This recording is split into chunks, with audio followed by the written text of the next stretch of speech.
G'day guys, welcome to Lucy's channel, Lucy Lane, the Queen of Balmain. Today we have a special guest and fellow German Shepherd dog YouTuber, Cat and Dog, all the way from London. You guys are in London, aren't you? Yes, we are. Yeah, that's good. I'm glad I got that right. Your pup is very handsome. Look at him there. He's like bloody Mufasa off the Lion King. Thank you so much. He's a little cutie. He gets a lot of attention in the park. Hey, I just wanted to ask you guys some questions. Like you guys, we kind of popped up on our radar. Yes, you were recommended to us on YouTube. So you're obviously you're doing lots of the right thing. So I'd just love to ask you some questions and just to get to know a bit more about you guys and how you brought up your beautiful pup. Of course, I would be happy to do All that. right, awesome. All right, so the first question is, why did you decide to get a German Shepherd? Well, in Poland, that's always been the dog of choice. Like, everyone has German Shepherds. I grew up with German Shepherds around, and they just seemed like such easy dogs. Yeah. I've never seen anybody having problems with their dogs. They always listened, they always did what they are told. They just seemed overall really easy. In order to kind of be sure that we are taking the right decision, we took care of other people's dogs for about a year before we chose the breed. And we took care of a German Shepherd who was just so chilled and so easy, but he was 4 years old. That's awesome. That's a good reason. And a bit like diving into like having a German Shepherd in Poland and stuff. Are there restrictions? So I know there are some countries in Europe that have restrictions. In the sense of them being on the forbidden dogs kind of list, or no, not in Poland. They are the dog of choice. Oh, that's great. I think there would be a rebellion if anybody banned German Shepherds. Yeah. Good. That's awesome. That's awesome. There would be riots. You'd be at the front of that as well. You'd be on the bloody news. And yeah, we would match, wouldn't we? And so, why has your German Shepherd met the expectations of owning a German Shepherd? He has in some respects, but in others, he took us by surprise quite a bit. We thought we were prepared. I mean, seriously, like we've done so much reading, we've done so much learning. As I said, we even took care of other dogs to figure this out. And yet, the amount of work there was to train him and to teach him to behave, it was just unbelievable. Okay, Rocky, can you lie down, please? Can you please get out of my face? Down. Nah, it's all right. We'll, yeah, all good. I can cut this out. Come on, down. Get her in position. You gonna sit up here? So just to finish, Zach, he met our expectations in the sense that he's an amazing dog and he's really lovable and loyal and everything that I would expect. But he really surprised us in how much work there was to get to that stage. I bet there are a lot of work. One thing I wanted to dive into a little bit is, obviously your German Shepherd is a long coat. How do you deal with their hair? Yeah. Does he molt more than regular German Shepherds? Like, what's the go with the long coats? Apparently they don't molt more. The hair kind of gets stuck on his long coat, so it doesn't quite fall to the floor as much, and we brush him quite a lot. But they are still German Shedders. It's just there's no getting away from it. There is hair everywhere. I even got a mug that says everything tastes better with German Shepherd hair.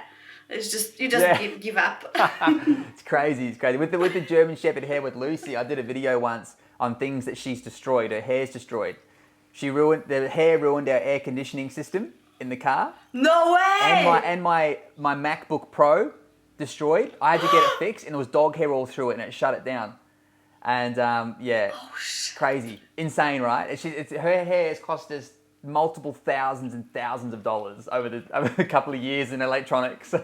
I haven't seen this video. I have to watch it because now I'm worried. It's devastating.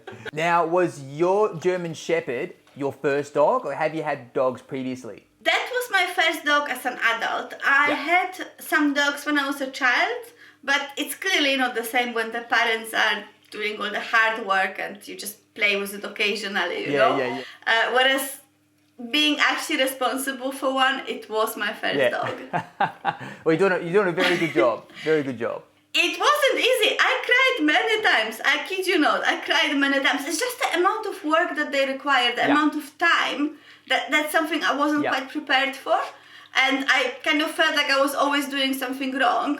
But I know now that we've done the right things because he is generally well behaved. Yeah. It's good that you can even get him to sit there on camera, like kind of Lucy. And this is probably one of the first times you've had him in the shot, like whilst doing like an interview and talking on camera. So he's doing really well. I think he's doing better than Lucy when Lucy first started. I think it's the bribing that whatever works. works. That's awesome. As long as I pay, he will do what I ask. How did you go about training your German Shepherd? Like, was it a big eye-opener for you? Did you have a specific schedule? Did you use a dog trainer? What was your methods? I think the most difficult part was figuring out what it is that we are meant to be doing. We've done the puppy school, we've done, the beginners, intermediate and advanced. Yeah. And it still wasn't enough, like it just wasn't what we needed. So I spoke to a lot of trainers. The schedule kind of kept changing as we were finding out new things. So first of all, we kind of thought that we could just tire him out. But then we realized that with German Shepherd you can't do it, especially young one, because of the development and the hip dysplasia and all the other problems. So then we needed to figure out how to mentally stimulate him, and that took a while. And that's one of the reasons why I started the channel as well, because it could have been easier if we knew all of it up front. So I think we can at least help the others. Yeah. That's good. That's excellent. That's awesome. What is the funniest moment you've had with your German Shepherd? Well, he's generally quite goofy, so there is always something funny happening every day. But just today, I got him all ready for filming. We washed him yesterday, I brushed him this morning. He was gorgeous. And then we went for his evening walk in the park, and he found the stinkiest, the most stale pond or whatever it was he could find, all covered in like green goo, and he jumped into it and looked very pleased with himself. He knew he was on TV tonight. That was pretty funny. He knew he was going to be on YouTube. Typical German Shepherd move, hey. We had something like that the other week. The last video I just released on YouTube with that beautiful German Shepherd that looks a bit like yours, Phoenix. Where we went to this lovely park, and again, the pups are beautiful. We're going to do a nice photo shoot. Within 5 seconds, both of them in the sloppiest, foulest mud you could imagine. And they were so happy with themselves. I was so happy. I was just like, oh. And they just look around waiting for applause, they're like, right? because look, everyone else who is watching. 100%. Oh, that's epic. That's awesome. What is the most frustrating or scariest moment that you've had with your German Shepherd? The scariest moment was when he was 4 months old, and we were in New Forest. And he's a typical German Shepherd. He's a Velcro dog. He always keeps mommy inside, and usually in the park he just stays at a reasonable distance.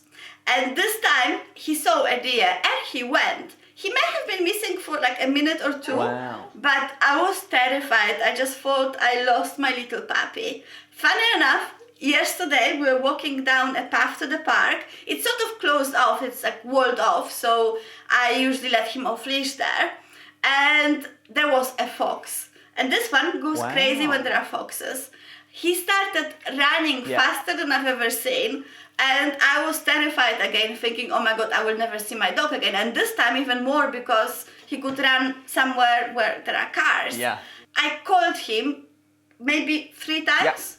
I was shocked. He stopped mid-flight and came back. Wow. And now I'm a really proud mommy. So hopefully there will be fewer scary moments in the future. Happy ending there, which is good. Yeah. Alrighty, Kat, thank you so much for coming on to the channel. Now, where can people find you? Thank you, Zach. Our channel is Cat and Dog, so if they just type in Cat and Dog, they should find us. But otherwise, it's the usual YouTube /C/Cat and Dogs. The Cat and Dog was taken, so I had to add an S. Awesome. But you never know, I might get another dog in the future, so that might work as well. 100%. I've already future-proofed it. I love it. It's so good. All right. Thank you so much for coming on, and we'll see you for the next video we'll do in the future. Thank you so much for having me. Anyway, guys, thank you so much for tuning in to our interview with Cat and Dog. If you enjoyed the video, please drop a like, a comment, and subscribe. And make sure you head over and subscribe to Kat's channel. She's doing great things. She's going to be a big person in the German Shepherd space. You can learn a lot from her. I really enjoy her content. So it means a lot to us and a lot to her if you go over and subscribe. and we will see you guys in the next video.